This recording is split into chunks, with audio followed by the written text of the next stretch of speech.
I'm Lisa Eaton. I'm co-chair of Grace Art at Flint Hill Elementary School, and I am going to show you how to make our March project for the artist Henry Moore. He's a British sculptor, and we will be making nylon and wire sculptures such as this. So what we will start with, every student, well, first of all, make sure you have plenty of newspapers on the desk. I have newspaper on my table here. Every student will have a block of wood, such as this. There are 2 holes already drilled in the wood. So when they start, very first thing they need to do is write their name on the bottom. So I'm writing sample on this one because I'm going to be creating a sample for one of the carts.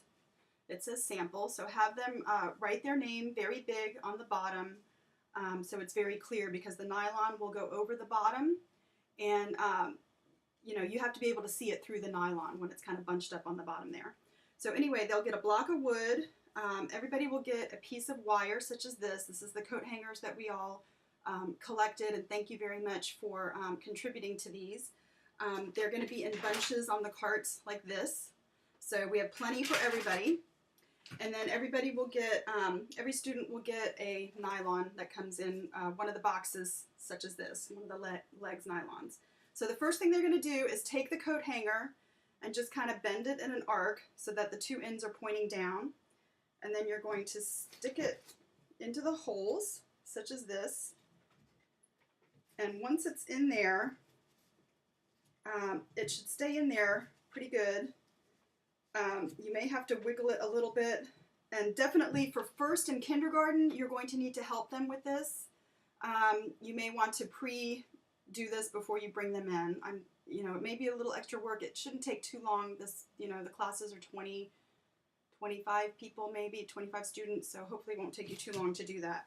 So once you have that in, it should stay in pretty good, like this. So the students can bend the wire in any shape they'd like. So I'm just bending this something like this to do our sample. And what you want to do, you want to have it kind of wide in places because the nylon's going to stretch over, and you want it to have some good width there. If they do it really tight and skinny and, you know, up really high, the nylon, it's going to be kind of wrinkled, and I don't think it'll have a pleasant look. So you can see how this one is kind of spread out like that. So they can, you know, they can bend it however they want. I'm just kind of doing something like this real quick. And so then this is how I want my sculpture to be. Okay, so I just bent it like this. So once they do that, they can spend more time doing it. I'm just doing this quickly for the video's sake. But once they have a shape that they like, you can take the nylon, stretch it out like this, and there's kind of a seam at the end, so you want that kind of going across the top. You know, it could be, this doesn't have to be perfect. It can be however they want it, however it goes on. So I'm just stretching it over, and hopefully you won't get a run. I've done this several times. I have not gotten a run in a nylon yet. If there is a run, I'm sorry, we only have 1 per student. We don't have a lot to spare, so just encourage them to stick with it. I think once the glue's on it, the run will be fine in it, but I haven't gotten a run yet. So then you have, the rest of it is hanging off the bottom like this, and that's fine. They can cut that off at the end the next day that it dries. They can take it home and they can cut that off, and it'll look something like this. See how I cut it off? So anyway, once you have this, once it's stretched over, and I have the seam kind of aligned with the top wire like that, you can kind of see how that is. Then everybody's going to get a brush like this. We will rinse these out at the end. You do not need to use soap. Just rinse them out with water in the sink in the classroom. And I already have some glue. We're going to have gallons of washable school glue on the cart, and just put them on paper plates. Students will share. So start with the glue first, and just dip a little glue and just start painting. And I have a ½ gallon of glue per every class, so hopefully that will be enough.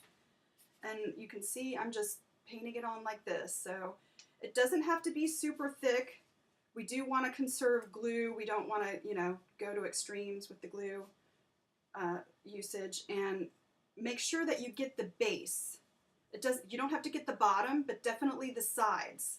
of the wood where the nylon is stretching over. Definitely get the sides so that is good and secure down like that. So I'm not going to paint this whole entire thing.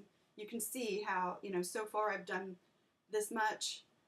Okay, and then you'll keep, just keep going. Once they have it covered with glue, you can put the metallic paint. I'm shaking this up a little bit. This is Chroma Metallic, non-toxic. It's water-based. If it does get on the clothes when it's wet, I'll have baby wipes on the cart. You can get it out with that, but I did not make a mess with this. I had one of my kids do it. They did not make a mess. I'm just putting a little bit of paint. A little bit goes a long way. But again, other students will be sharing this, so you're going to have more paint on your paper plate because other students will be sharing, maybe, you know, 2 to 4 students per plate. And then you can just paint right on top of the glue. The glue does not have to dry first because obviously we're getting this done in an hour. So you can even, you know, I would say start with the glue first to make sure they get a good coat, but if they're mixing the glue and the paint all together, that is totally fine. But definitely, here I'm doing more glue on here.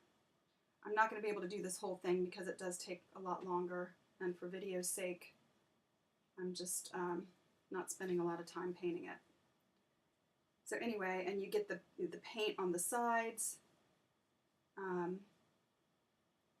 Anyway, you can see how this is coming along. I'm slowly getting the paint and the glue on there, but definitely work with the glue first, then the paint, and it will turn out like this. So their name will already be on the bottom. Once you have it like this, take some of their newspaper, bring it over to a space in the classroom, and let it dry overnight. Make sure you have a good space in the classroom that the teacher knows of that you can have these dry. And then the next day, you know, obviously this will be hanging off the side or off the bottom, and just tell the students when they get home that they can just cut it off, you know, just close to the wood, and their sculpture will be done. Again, washing brushes out with water in the sink only is fine. If you can pat it dry with a paper towel so that it's ready for the next class to use, that would be very much appreciated. And I think I covered everything. So please email Sarah Helmicki if you have any questions, and she will get it to me and I can answer any questions. And I hope you have a good snow day today. Thank you.